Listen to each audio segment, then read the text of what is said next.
পৃথিবীর গভীরে আসলে কি রয়েছে? আপনি কি কখনো ভেবে দেখেছেন? আমরা যে মাটির উপরে দাঁড়িয়ে আছি, তার ঠিক নিচে কি রয়েছে? আরো গভীরে গেলে কি পাওয়া যেতে পারে? হাজার হাজার কিলোমিটার নিচে কি বিশাল কোনো সমুদ্র রয়েছে? নাকি ফুটন্ত আগুনের লাভার মতো কিছু রয়েছে?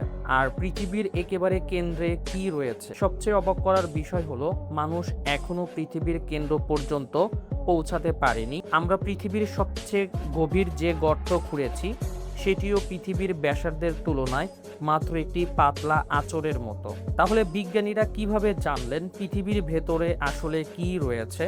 আজকের ভিডিওতে আমরা যাত্রা করব পৃথিবীর পৃষ্ঠ থেকে শুরু করে তার রহস্যময় কেন্দ্র পর্যন্ত। পৃথিবীকে বাইরে থেকে দেখলে মনে হতে পারে এটি একটি শক্ত পাথরের গোলক, কিন্তু বাস্তবে পৃথিবীর ভেতরের গঠনগুলো অনেক বেশি একটা জটিল। বিজ্ঞানীরা পৃথিবীকে প্রধানত কয়েকটি স্তরে ভাগ করেছেন: ভূত্বক, ম্যান্টল, বাহিরের কেন্দ্র এবং ভেতরের কেন্দ্র। প্রতিটি স্তরের তাপমাত্রা, চাপ, ঘনত্ব এবং উপাদান একে অপরের সাথে সম্পূর্ণ আলাদা। চলুন শুরু করি একেবারে উপর থেকে। প্রথম স্তরে রয়েছে ভূত্বক। আমরা যে স্তরের উপরে বসবাস করি সেটির নামই আসলে ভূত্বক। এটাই পৃথিবীর সবচেয়ে বাহিরের এবং তুলনামূলকভাবে পাতলা স্তর। মহাকাশের নিচে ভূত্বকের পুরুত্ব সাধারণত প্রায় 30 থেকে 70 কিলোমিটার পর্যন্ত হতে পারে। অন্যদিকে সমুদ্রের নিচের ভূত্বক আরও পাতলা হয়ে থাকে, প্রায় 5 থেকে 10 কিলোমিটার। তো এখন ভাবুন তো, পৃথিবীর বিশাল আকারের তুলনায় আমরা যে অংশটুকুতে বসবাস করি সেটি আসলে খুবই পাতলা একটি আবরণ। কিন্তু এখানে রয়েছে আমাদের শহর, পাহাড়, নদী, সমুদ্র এবং জীবনের প্রায় সব পরিচিত চিহ্ন। তবে এই পাতলা স্তর পেরিয়ে নিচে নামলেই পৃথিবী হয়ে ওঠে এক সম্পূর্ণ অন্য জগৎ। এবং দ্বিতীয় স্তরে রয়েছে ম্যান্টল। ভূত্বকের নিচেই শুরু হয় ম্যান্টল। এটি পৃথিবীর সবচেয়ে বড় স্তর এবং প্রায় 2900 কিলোমিটার পর্যন্ত গভীরে বিস্তৃত। অনেকে মনে করেন ম্যান্টল মানেই বিশাল এক সাগরসম লাভা, কিন্তু বিষয়টি এতটা সহজ নয়। ম্যান্টলের বেশিরভাগ অংশই অত্যন্ত উত্তপ্ত ও শক্ত পাথরে ঘেরা। তবে প্রচণ্ড তাপ ও চাপের কারণে এই পাথরগুলো কোটি কোটি বছর ধরে খুব ধীরে ধীরে প্রবাহিত হতে পারে। এই ধীর গতির চলাচলই পৃথিবীর প্লেটগুলোর নড়াচড়ার সঙ্গে সম্পর্কিত। আর এই প্লেটগুলো নড়াচড়ার ফলেই তৈরি হতে পারে ভূমিকম্প, আগ্নেয়গিরি, অগ্নুপাত এবং পর্বতমালা। অর্থাৎ আমাদের পায়ের নিচে এই বিশাল স্তরটি আসলে পৃথিবীর ভূতাত্ত্বিক পরিবর্তনের অন্যতম প্রধান চালিকা শক্তি। তৃতীয় স্তরে রয়েছে বাহিরের কেন্দ্র। এবার আমরা পৌঁছে গেলাম পৃথিবীর আরও ভয়ঙ্কর এক অঞ্চলে। মেন্টালের নিচেই রয়েছে বাহিরের কেন্দ্র। এখানে তাপমাত্রা কয়েক হাজার ডিগ্রি সেলসিয়াসে পৌঁছাতে পারে। আর সবচেয়ে গুরুত্বপূর্ণ বিষয় হলো, এখানে লোহা ও নিকেলের মতো ধাতু তরল অবস্থায় রয়েছে। কিন্তু এত তাপমাত্রা থাকা সত্ত্বেও পৃথিবীর ভেতরের এই স্তরটি শুধু আগুনের গোলা নয়, এখানে তরল ধাতুর প্রবাহ একটি বিশাল বৈদ্যুতিক ও চৌম্বকীয় প্রক্রিয়া তৈরি করে। এর ফলেই সৃষ্টি হয় পৃথিবীর চৌম্বক ক্ষেত্র। এই চৌম্বক ক্ষেত্র আমাদের জন্য অত্যন্ত গুরুত্বপূর্ণ, কারণ এটি সূর্য থেকে আসা অনেক ক্ষতিকর চার্জযুক্ত কণা ও সৌর বায়ুর প্রভাব থেকে পৃথিবীকে আংশিকভাবে রক্ষা করে। অর্থাৎ আমরা যে পৃথিবীতে নিরাপদে বসবাস করছি, তার পেছনেও লুকিয়ে আছে হাজার হাজার কিলোমিটার নিচে চলতে থাকা এক বিশাল প্রাকৃতিক প্রক্রিয়া। সর্বশেষ এবং চতুর্থ স্তরে যে কেন্দ্রটা রয়েছে সেটা পৃথিবীর কেন্দ্র। এবার আসি পৃথিবীর একেবারে কেন্দ্রে। এটির নাম অভ্যন্তরীণ কেন্দ্র। এখানে তাপমাত্রা সূর্যের পৃষ্ঠের তাপমাত্রার কাছাকাছি হতে পারে। শুনতে অবিশ্বাস্য লাগলেও এত প্রচণ্ড তাপের মধ্যেও পৃথিবীর অভ্যন্তরীণ কেন্দ্র মূলত কঠিন অবস্থায় রয়েছে। কেন? এর প্রধান কারণ হলো অবিশ্বাস্য পরিমাণ চাপ। পৃথিবীর উপরের সমস্ত স্তরের ওজন কেন্দ্রের দিকে প্রচণ্ড চাপ সৃষ্টি করে, ফলে সেখানে লোহা ও নিকেলের মতো উপাদান অত্যন্ত উচ্চ তাপের মধ্যে কঠিন অবস্থায় থাকতে পারে। বিজ্ঞানীদের ধারণা অনুযায়ী পৃথিবীর এই অভ্যন্তরীণ কেন্দ্রের ব্যাস প্রায় 2400 কিলোমিটার।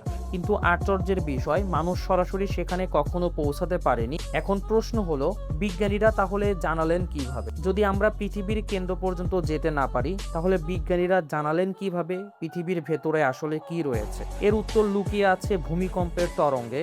ভূমিকম্প হলে পৃথিবীর ভেতর দিয়ে বিভিন্ন ধরনের তরঙ্গ ছড়িয়ে পড়ে।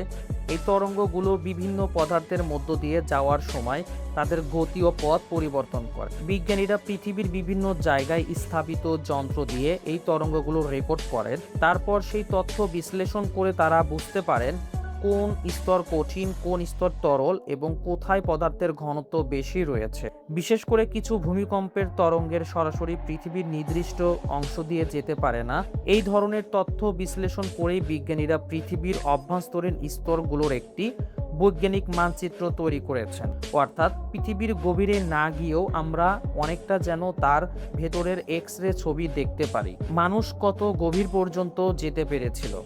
এবার শুনুন আরও অবাক করা তথ্য। মানুষ পৃথিবীর ভেতরে সবচেয়ে গভীর যে কৃত্রিম গর্ত খুঁড়েছিল সেটি রাশিয়ার কোলা সুপারডিপ বরহোল। এর গভীরতা প্রায় 12.26 কিলোমিটার। শুনতে অনেক মনে হলেও পৃথিবীর কেন্দ্রের তুলনায় এটি প্রায় কিছুই নয়। পৃথিবীর কেন্দ্র আমাদের পায়ের নিচ থেকে প্রায় 6371 কিলোমিটার দূরে। অর্থাৎ আমরা পৃথিবীর কেন্দ্রের কাছে যাওয়ার ধারে কাছেও পৌঁছাতে পারেনি। আর যত গভীরে যাওয়া যায় ততই চাপ ও তাপমাত্রা ভয়ঙ্করভাবে বেড়ে যায়। এই কারণেই পৃথিবীর গভীরে সরাসরি অভিযান চালানো মানুষের জন্য অত্যন্ত কঠিন। তাহলে কি পৃথিবীর ভেতরটা পুরোপুরি আগুন আর লাভায় ভরা? না, এটি একটি প্রচলিত ভুল ধারণা। পৃথিবীর ম্যান্টলের বেশিরভাগ অংশ কঠিন শিলা, অল্প কিছু অঞ্চলে আংশিক গলিত পদার্থ পাওয়া যায় এবং আগ্নেয়গিরির মাধ্যমে সেই লাভা আমরা দেখি সেটি পৃথিবীর নির্দিষ্ট অঞ্চলের গলিত শিলা থেকে আসে। অর্থাৎ পৃথিবীর ভেতরটা একটি বিশাল লাভার সমুদ্র, এমন ধারণা সঠিক নয়। তবে এত কিছু জানার পরেও পৃথিবীর গভীরতা নিয়ে এখনও অনেক রহস্য রয়ে গিয়েছে।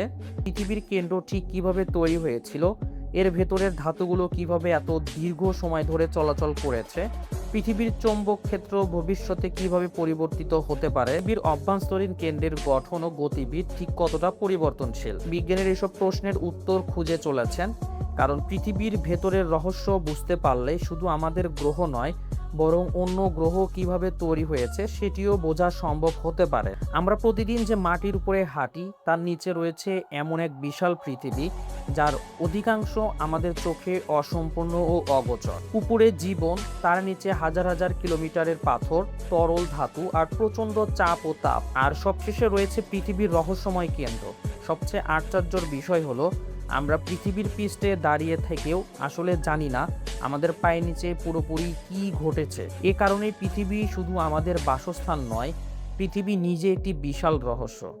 আপনার কাছে যদি এই রহস্যময় যাত্রাটি ভালো লেগে থাকে তাহলে ভিডিওটিতে একটি লাইক দিন এবং রহস্যের মানচিত্র চ্যানেলটি সাবস্ক্রাইব করুন, কারণ অজানার খোঁজে রহস্যের পথে আমরা আবারও ফিরব পৃথিবীর আরও গভীর কোনো রহস্য নিয়ে।